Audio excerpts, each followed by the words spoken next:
संसार में भूख सबसे बड़ा रोग है। सामान्य रोग तो एक बार इलाज कर देने पर ठीक भी हो जाता है, लेकिन भूख का रोग कुछ समय के लिए ठीक हो जाता है, पर कुछ समय के अंतराल के बाद वह रोग पुनः प्रकट हो जाता है। एक समय तथागत बुद्ध 500 भिक्षुओं के साथ आलवी नगर गए।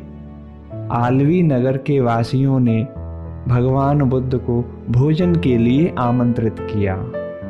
उस दिन आलवी नगर के एक किसान व्यक्ति ने भी भगवान बुद्ध के उपदेश सुनने का विचार किया, लेकिन दुर्भाग्य से उसी सुबह उसका बैल कहीं चला गया।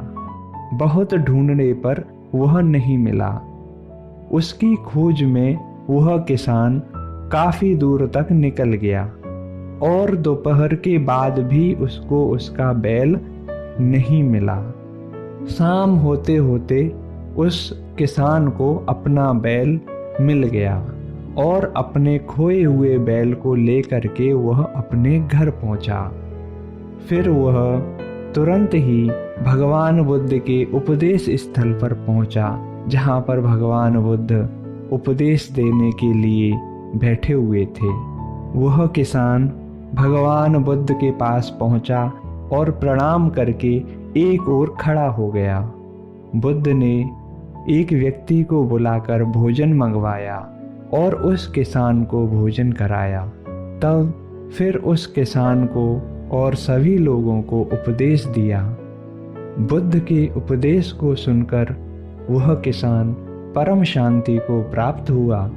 यह देखकर एक भिक्षु ने भगवान बुद्ध से प्रश्न किया कि आपने उपदेश देने से पहले उस किसान को भोजन क्यों कराया? उसे उपदेश देने के बाद भी तो भोजन दिया जा सकता था।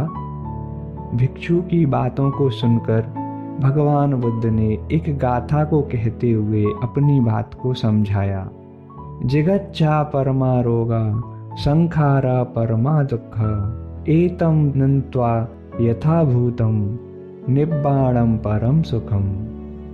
भूख सबसे बड़ा रोग है, संस्कार सबसे बड़ा दुख है। इस स्थिति को जानने वाला ही समझ पाता है कि मुक्ति सबसे बड़ा सुख है। भगवान बुद्ध ने कहा, वह व्यक्ति अत्यंत भूखा था। सुबह से ही वह खोए हुए बैल की खोज में जंगल में दूर निकल गया था। कोई भी व्यक्ति भूख से पीड़ित होने से धर्म को नहीं समझ सकता, अतः मैंने उसे पहले भोजन दिलवाया, तब फिर उसको उपदेश दिया।